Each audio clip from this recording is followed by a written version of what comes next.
Hi hello people, welcome back to our channel. మన ఛానల్ని ఇంకా ఎవరైనా కొత్తగా చూస్తున్నట్లయితే ఖచ్చితంగా సబ్స్క్రైబ్ చేసుకొని చూడండి. దాంతోపాటు చిన్న లైక్ చేయడం మాత్రం అస్సలు మర్చిపోకండి. ఈరోజు టాపిక్లోకి వెళ్ళిపోదామా? ఇంకా బావా, మీరు కొద్దిగా ప్రశాంతంగా ఉండండి, ముందు కూర్చోండి అని అన్నాడు రామకృష్ణ సుధాకర్ వైపు చూసి. ఇంత జరిగాక ప్రశాంతంగా ఎలా కూర్చుంటాము బావా?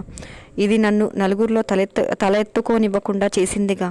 ఇంకా దీన్ని తెలిసి ఎవరన్నా కోడలిగా చేసుకుంటారా? చేసుకున్నా మన ఆస్తి మీద ప్రేమతో చేసుకుంటారు, కానీ దీన్ని గౌరవంగా చూస్తారా అని అన్నాడు కూతురి వైపు కోపంగా చూస్తూ.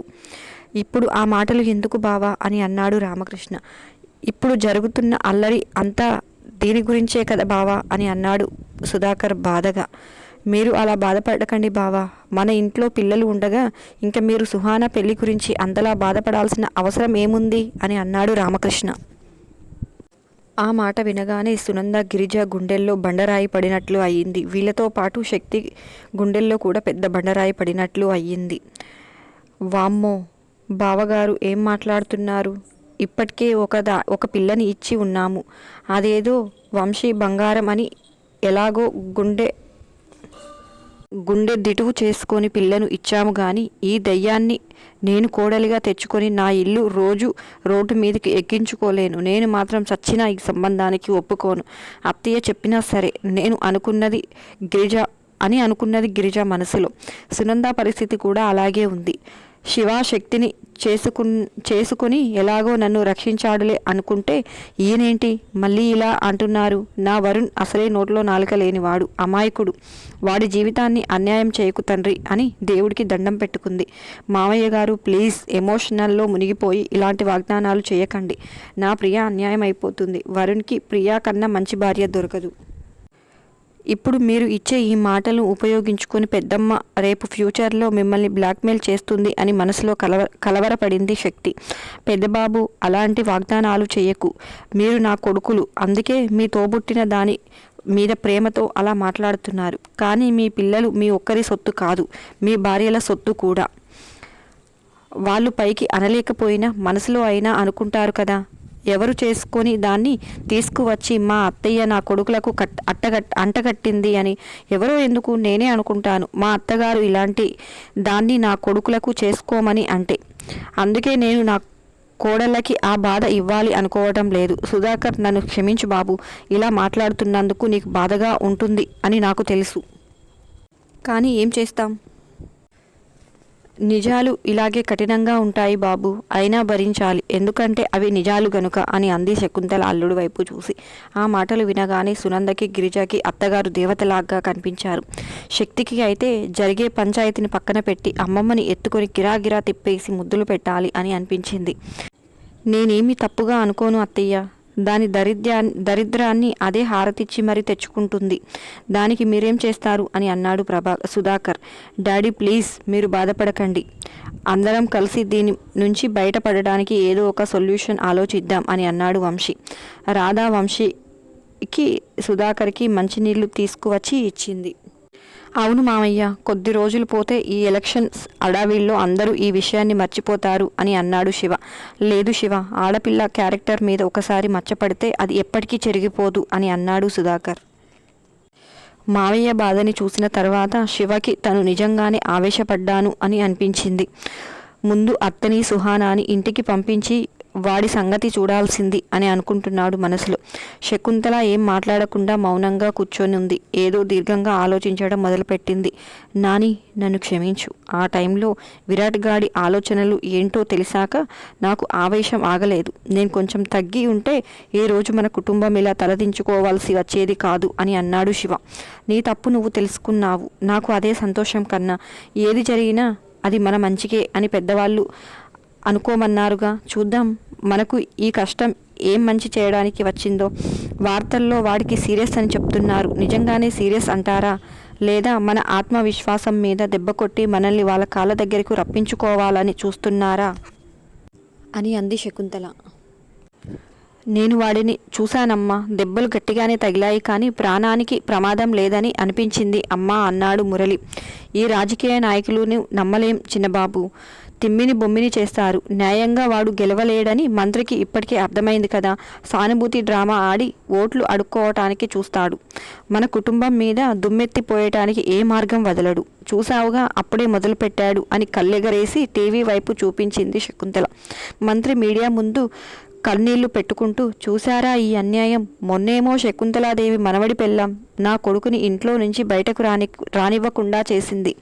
ఈ రోజేమో మా మనవడేమో నా కొడుకుని ఇలా హాస్పిటల్లో పడుకోబెట్టాడు. నీతి నిజాయితీ పరువు ప్రతిష్టల గురించి గొప్ప గొప్ప ఉపన్యాసాలు ఇచ్చి తల ఎత్తుకుని ఎగరేసుకుంటూ తిరిగే శకుంతలాదేవి కుటుంబం ఎలాంటిదో ఈరోజు మీరందరూ కల్లారా చూశారుగా. ఆ శివ వీధి రౌడీలా బజారు గూండాలాగా నా కొడుకుని ఉత్తి పుణ్యానికి ఎలా చావగొట్టాడో అంటున్నప్పుడు బ్యాక్గ్రౌండ్లో శివ 10 మంది పట్టుకున్న ఆగకుండా విరాట్ని చితక్కొడుతున్న క్లిప్పింగ్స్ రన్ అవుతున్నాయి.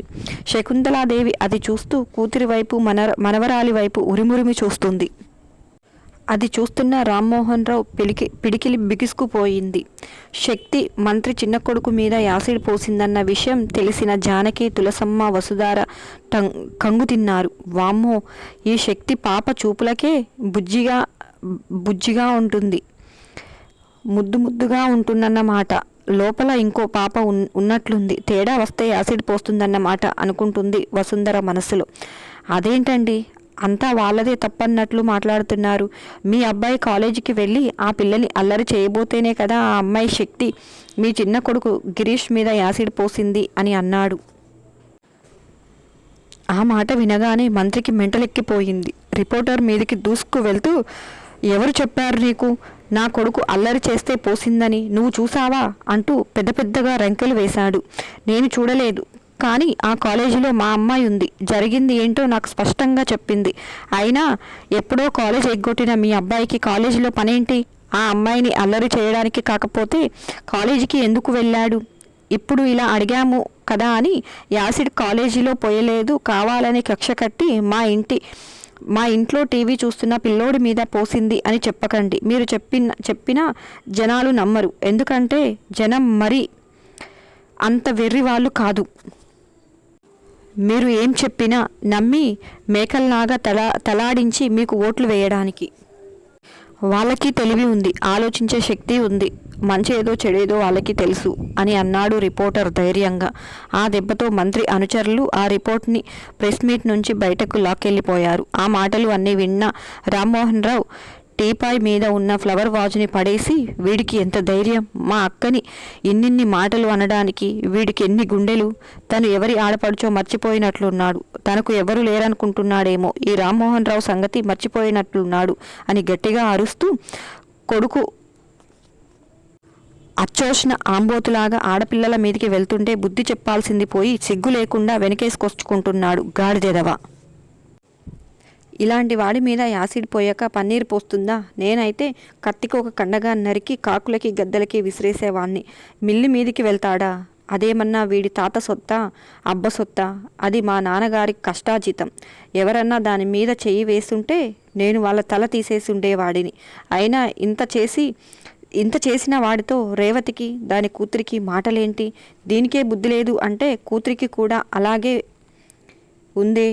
వాళ్ళని అలా చూసి కొట్టక మంచి ఘనకార్యం చేస్తున్నారు అని కౌగులించుకుంటారా? సింహాన్ని పట్టుకొని బజారు గుండా అంటున్నాడు. వీడికి గుండాలకి పౌరుషానికి తేడా తెలిసి వస్తే కదా. ఏ గుండాగిరి చేసి వీడు ఇంతవరకు వచ్చాడో. నేను మాట్లాడడం మొదలు పెడితే మొహం ఎక్కడ పెట్టుకోవాలో తెలియక సిగ్గు శరం ఆత్మాభిమానం ఉన్నవాడు అయితే చచ్చిపోతాడు అని జానకితో అంటూ తల తిప్పి చూడగానే ఎదురుగా అన్నయ్య సీతారామయ్యను చూసి మాట్లాడడం ఆపేసి మౌనంగా ఉండిపోయాడు. ఆయన కూడా వార్తలు చూసి ఏం మాట్లాడకుండా లోపలికి వెళ్ళిపోయాడు. మామయ్య నోట్లో నుంచి ఆ మాటలు విన్న వసుధారకి పూర్తిగా తగ్గకపోయినా కొద్దిగా భయం తగ్గింది. మామయ్యకి ఇప్పటికీ అక్కంటే ఏదో మూలలో ప్రేమ అలాగే దాగి ఉందని అర్థమయ్యింది. అందుకే మంత్రి శివ శక్తి గురించి, పెద్దమ్మ గురించి అలా మాట్లాడుతుంటే ఆయనకు తెలియకుండానే కోపం వచ్చేసింది అనుకుంటుంది మనసులో. తులసమ్మ మెల్లిగా గదిలోకి వెళ్ళింది. కొంచెం సేపు మౌనంగా ఉన్న తర్వాత, శివ మా అక్క మనవడు అని నీకు ముందే తెలుసు కదా అని అడిగాడు. తెలుసు అన్నట్లు తల ఊపింది తులసమ్మ. సీతారామయ్య గుటకలు మింగుతూ, నీ కూతురు చావుకి కారణమైన వాడి కొడుకుని అంత ప్రేమగా ఎలా గుండెలకు హత్తుకోగలిగావు తులసి అని అన్నాడు సీతారామయ్య.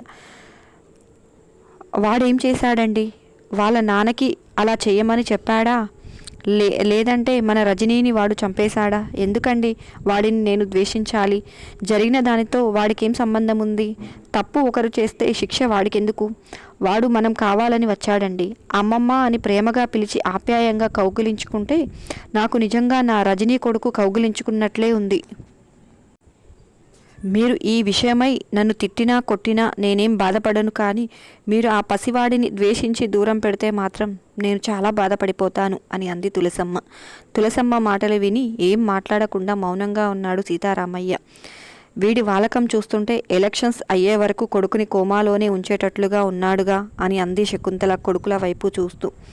చెప్పలేమమ్మా, అదే జరగొచ్చు అన్నారు ఇద్దరు. అలా అయితే ఎలా కుదురుతుంది?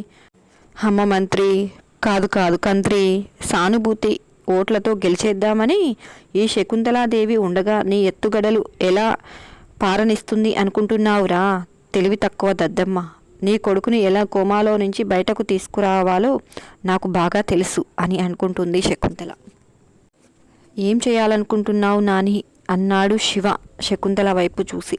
చెప్తాను కన్నా, ముందు దీన్ని కోమాలో నుంచి లేవని, వాడిని తర్వాత లేపుదాం అంటూ శక్తి ఒక బిందెడు నీళ్లు తీసుకుని రావే అని అంది శకుంతల గట్టిగా. అమ్మమ్మ అని అంది శక్తి ఇబ్బందిగా మొహం పెట్టి. ముందు చెప్పిన పని చెయ్యి, తర్వాత తీసుకురా అని అంది శకుంతల గట్టిగా. శక్తి కిచెన్లో నుంచి నీళ్ల బిందె తీసుకువచ్చింది. శక్తి దగ్గర నుంచి బిందెను తీసుకొని విసురుగా సుహాన మొహం మీదికి కొట్టింది.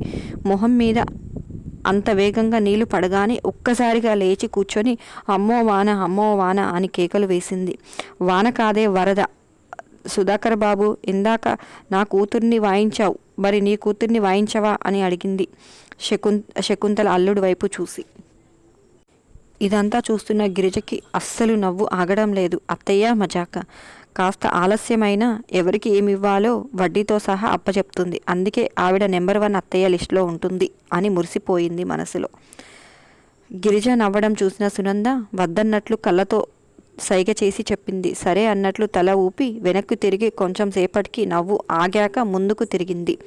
వీళ్ళను కొట్టి నా చేతులకు బురద అంటించుకోవటమే అత్తయ్య అని అన్నాడు సుధాకర్ కోపంగా. పర్వాలేదు సుధాకర్ బాబు, మా ఇంట్లో నీళ్లకు కొదవలేదు, కావాలంటే మేం కడుగుతాం బురదని అని అంది శకుంతల ఇద్దరి వైపు కోపంగా చూసి. పెళ్ళిడికొచ్చిన పిల్ల మీద చెయ్యి వేసుకున్నాను అనే అపనిందన ఎందుకు అత్తయ్య అని అన్నాడు సుధాకర్. అపనింద ఏముంది? అది మీ హక్కు అల్లుడు గారు. పిల్లలు తప్పు దారిన వెళ్తుంటే నయానో భయానో వాళ్ళని దారిలో పెట్టకపోతే వాళ్ళకి అడ్డు చెప్పేవాళ్ళు లేక ఇంకా అడ్డగోలుగా తయారై క్రిమినల్గా కూడా మారిపోయే అవకాశం ఉంది.